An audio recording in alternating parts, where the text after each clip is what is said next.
बच्चों, हम लोगों ने देखा कि किस प्रकार फ्रांस इस हिंद चीन प्रक्षेत्र पर अपना कब्जा कर चुका है और फिर वहाँ अपनी सत्ता स्थापित करके वहाँ अपने मनमाने ढंग से शासन स्थापित कर रहा है।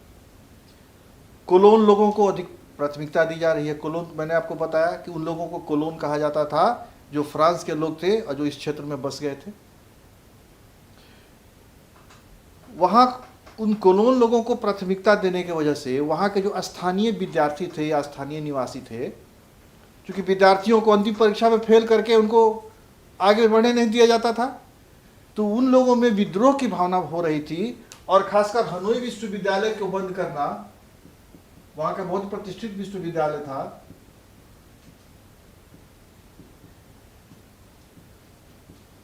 इसको बंद करना फ्रांस के लिए सही साबित नहीं हुआ। वहाँ के विद्यार्थी अब आग बबूला थे। हालांकि इसके प्रारंभिक दौर से ही, जिस समय से फ्रांस कब्जा करना चाह रहा था, अपना पैर जमा रहा था, तोकीन हो, अन्नाम हो, कोचिन चीन हो, वियतनाम या कंबोडिया हो या लाओस हो, वहाँ के लोग अपने अपने ढंग से भले ही छोटे पैमाने पर विरोध कर रहे थे।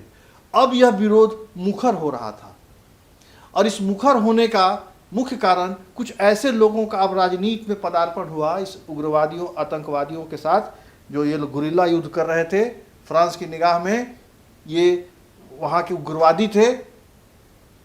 यहाँ मैं आपको बताऊंगा कि कैसे हवाई जहाज से, हेलीकॉप्टर से इन बेगुनाहों पर गोली चलाकर फ्रांस की सेना ने सैकड़ों लोगों को, हजारों लोगों को मौत के घाट उतार दिया था। बहुत जघन्य काम कर रहा था इस विद्रोह को दबाने के लिए। लेकिन इन्हीं लोगों में से, चूंकि विद्रोह अब मुखर हो गया था, इन्हीं लोगों में अब बोई चाउ नाम के एक व्यक्ति थे। 1903 ईस्वी में इन्होंने एक अपना संगठन बनाया। इन्होंने अपना हुई तान बोई, वियन बोई चाउ जो थे,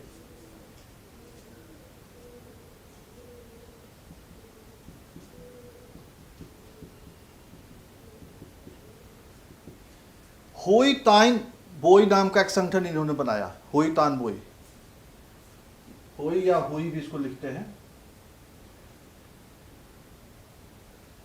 यह जो संगठन बनाया, इसके नेता कुआन दे थे।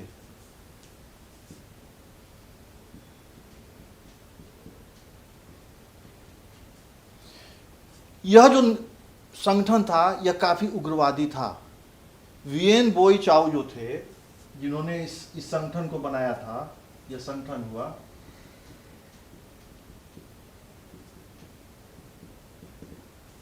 वियन बोई चाउ, इनका जो संगठन था वह अब बहुत तेजी से आगे की ओर बढ़ना शुरू हो गया। उसी समय, ये 1903 की बात बता रहा हूं, हुएन ताई, इन्होंने कुछ अपना लेख भी लिखा, प्रकाशन कराया और वह एक तरह से वहाँ के जनमानस को काफ़ी उद्वेलित किया।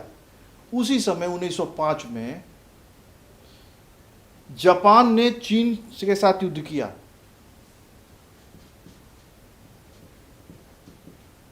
चीन जापान युद्ध, और इस युद्ध में जापान विजयी रहा और चीन को उसने पराजित किया। जापान जैसा छोटा देश चीन जैसे बड़े देश को पराजित किया, यह उस समय की एक युगांतकारी घटना थी। और इसका असर इतना पड़ा कि अब यहाँ के जो उग्रवादी थे, यहाँ के जो, इनको हम लोग राष्ट्रवादी कह सकते हैं उग्रवादी की जगह पर। उग्रवादी शब्द फ्रांस की निगाह में उग्रवादी हो सकता है, लेकिन वियतनाम की दृष्टि से अगर देखें तो ये राष्ट्रवादी नेता थे। तो यहाँ के जो राष्ट्रवादी नेता थे, इनको इस युद्ध से और चीन की पराजय से काफ़ी मानसिक शांति मिली। इन्हें लगा कि जब जापान चीन को हरा सकता है तो हम भी फ्रांस को हरा सकते हैं, और इनके आंदोलन को गति मिली। उसी समय फान चू त्रिन,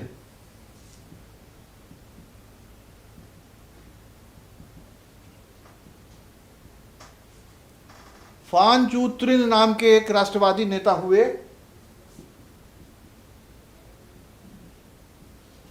और इन्होंने एक गणतंत्र की स्थापना की बात की। इनसे वहां के विद्यार्थीगण बहुत प्रभावित हुए।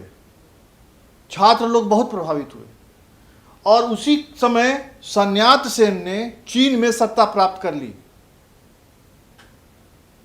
तो इन जितनी भी अंतर्राष्ट्रीय घटनाएं हो रही थी, चाहे तो जापान से चीन का पराजय या सन्यात सेन का गद्दी पर चीन में बैठना या फिर फांचू त्रिन का राष्ट्रवादी नेता के रूप में उभर कर आना या फिर दोई तान होई जो था संस्था, वह जो संगठन बना हुआ था जिसके नेता कुआंग दे थे, उस संगठन को आगे आना, ये ऐसी घटनाएं थी जिसने वियतनाम में राष्ट्रवादी आंदोलन को गति दी। अब राष्ट्रीयता का वहाँ विकास हो रहा था, हो चुका था लगभग कह सकते हैं, क्योंकि आंदोलन तो ये शुरू से ही कर रहे थे इस साम्राज्यवाद के खिलाफ, इस फ्रांस के खिलाफ। अब वहाँ पर जो छात्र नेता थे उन लोगों ने वियतनाम मुक्ति एसोसिएशन नाम का एक संगठन बनाया। वियतनाम मुक्ति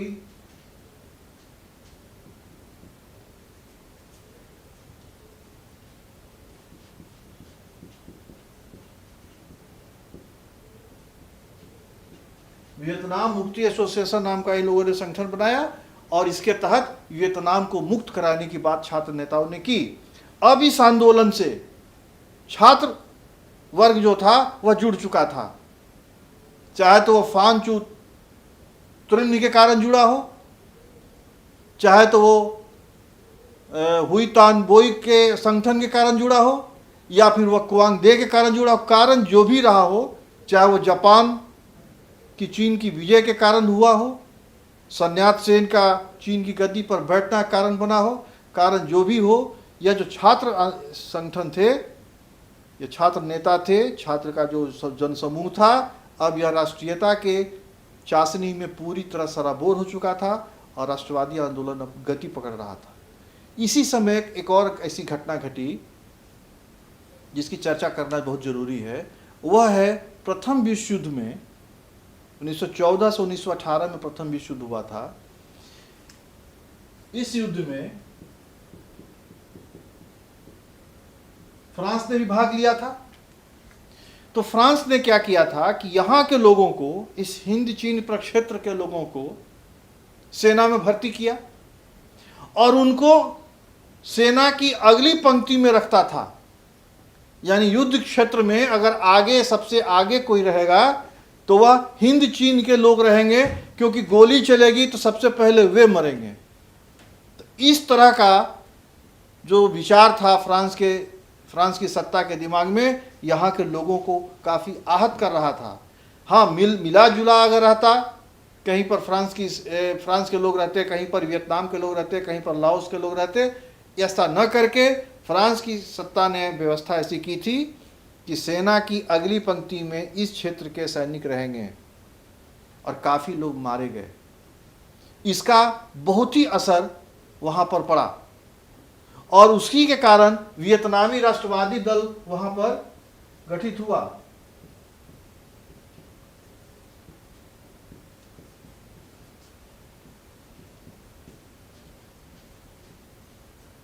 अब उसमें, इस दल में न सिर्फ राष्ट्रवाद को मानने वाले ही थे, बल्कि अब वे सैनिक जिनके साथ युद्ध में प्रथम पंक्ति में खड़ा कराया गया था, उनके परिवार के लोग या फिर इस विचारधारा के लोग कि ऐसा नहीं होना चाहिए, वे सभी राष्ट्रवादी दल के सदस्य बनने लगे।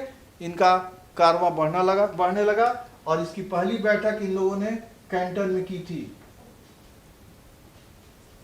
कैंटन एक शहर है, यहाँ पर इसी वियतनामी राष्ट्रवादी दल की पहली बैठक हुई थी। इतना होते हुए भी चीन जो था वो मूक था, सिर्फ मूक दर्शक बनकर देख रहा था। वह हिंद चीन की राजनीति में कोई दखलंदाजी नहीं कर रहा था और यहाँ की जनता चाहती थी, यहाँ के नेता चाहते थे, राष्ट्रवादी नेता, कि चीन को इसमें दखल देना चाहिए और फ्रांस को समझाना चाहिए। ऐसा नहीं हुआ क्योंकि चीन का इस क्षेत्र से व्यापार चल रहा था, आयात निर्यात काफी तेज सटा हुआ था। इस क्षेत्र के उत्तरी भाग में चीन ही था पड़ोसी, तो इसलिए उन लोगों ने चीनी बहिष्कार किया 1919 में।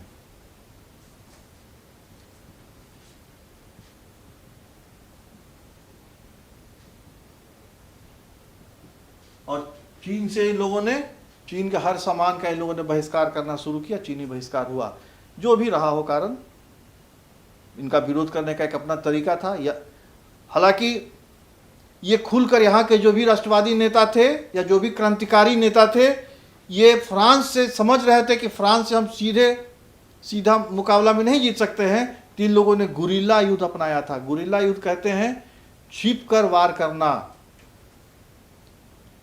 कहीं पर पेड़ पर या पहाड़ों में या कंदरा में या जमीन जहां से सेना गुजर रही है छिपे रहते हैं और अचानक धावा बोल देना, गुरिल्ला युद्ध कहा जाता है। तीन लोगों ने गुरिल्ला पद्धति अपनाई।